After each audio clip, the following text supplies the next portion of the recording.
So,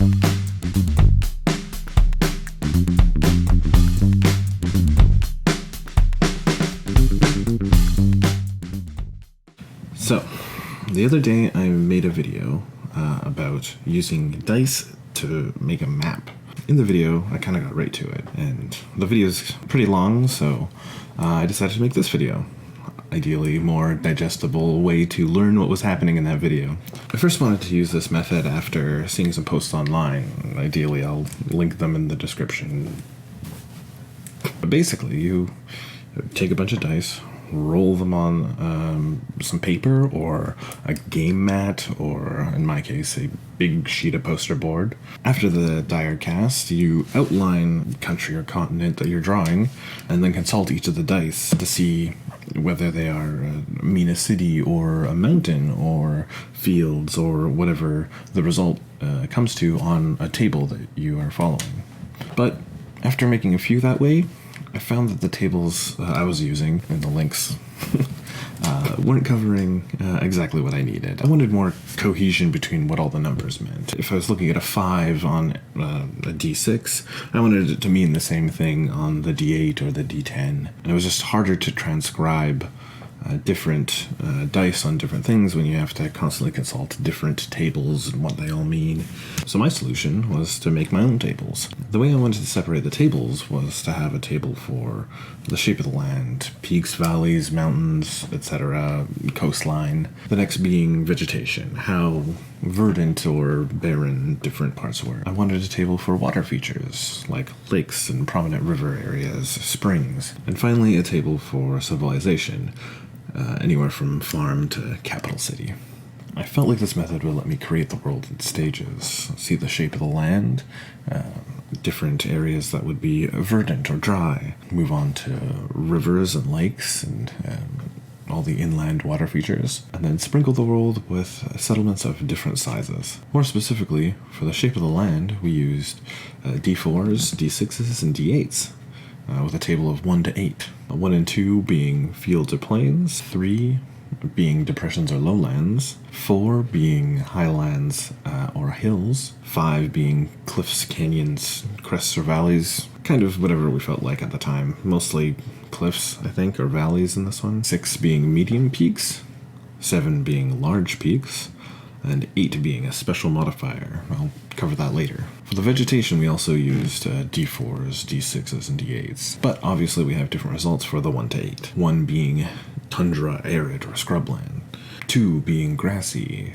3 being light savanna or sparse forest, 4 prime or abundant farmland, 5 desert or dry, 6 for wastes or barrens, 7 for heavy forest or rainforest, and 8 for a special modifier. For water features, we only used a D4 and a D6, with results only going up to 6. We have 1 at prominent river point, whether it be prominent river bend or fishing area, 2 for spring, 3 for swamp, basin, or wetlands, 4 for lake, 5 for cove, cave, or underground feature, and 6 for a special modifier. You might be noticing a trend that all of the highest values are some special modifier. Again, we'll get to that in a second. For civilizations, we kind of winged it. We used D4s, D10s, and D12s, but skipped the 6s and 8s. The reason I wanted to do that was I wanted more farms being possible on the map, and then kind of a random assortment of other things, as well as capitals or special modifiers being rarer, while leaving all the middle bits kind of equally dispersed. 1 is farm, 2 is farming community, 3 is farming village. Those two are different to me in that the farming community is maybe several families with a couple farms between them, and a village is more of a small town. Not just the farming families live there. Maybe other merchants have come, blacksmith, or maybe they have a resemblance of some sort of government starting. 4 is village, maybe less focused on farming. 5 is the town. 6 is castle/fortress. 7 is large town. 8 is a castle or a fortress town. Basically castles or fortresses with more people around them. 9 is city. 10 is large city. 11 is capital. and 12 is special modifier. Now, you've heard me say special modifier a lot. That's what this last table's about. This is something I wanted to add to spice up any of the tables. Anytime you get a special modifier, roll a d20 and add one of the results from the special modifiers table, and then roll again on the table that you're currently going through. For instance, if you got a special modifier while rolling on the vegetation table, you would take a d20 and then roll it. Ooh, haunted. And then roll again on with the regular die that you're using. Ooh, forest. We would combine the two, and we'd have a haunted forest. Special features can be a great way to add flavor to your world and help the brainstorming process. Change things slightly so that we get a better idea of what the world's like. The special modifiers table I used was kind of just whatever was on the top of my head, but if you have an idea for your world, the special modifiers table should reflect themes of that world. Perhaps it's more mystical and magic. Maybe you should change some of these results to fit that.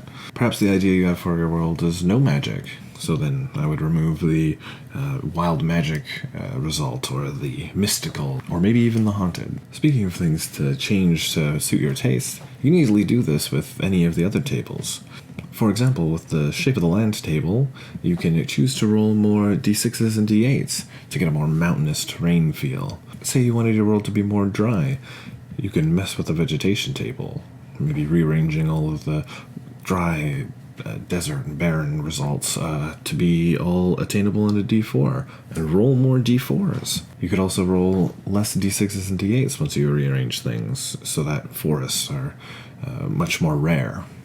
Messing with the amount and type of dice that you're rolling is the easiest way to get some control over the chaos of rolling dice for your map. Messing with the tables is also a good way. Customize them. Strive to make them your own. When drawing features in the map, don't sweat artistic ability. If you care about how your map looks, I recommend using this as a reference for drawing a much prettier map. But for me, getting the ideas down is the important part, and the brainstorming, and the creativity. When I do this, I try to listen to the dice. Whatever they say, I'll write down. But I encourage you, if you have a better idea than what the dice say, do it. If you see two results next to each other, why not join them? This will make the feature larger, and in my opinion, make the map look a little more like a real map, with longer mountain ranges or sprawling forests. And that about covers it, I guess. I hope with this video you can go forth and make your own tables and maps, and create your own worlds. If you want to see a full video of me creating a world, there'll be a link in the description.